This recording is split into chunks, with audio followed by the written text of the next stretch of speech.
রাসূল সাল্লাল্লাহু আলাইহি সাল্লাম বলেছেন, মান লাম ইয়াসআলিল্লাহ ইয়াগদাব আলাইহি,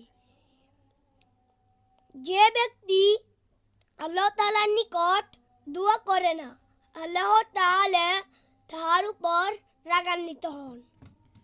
তাই আমাদের উচিত সবসময় আল্লাহ তাআলার নিকট সাহায্য চাওয়া।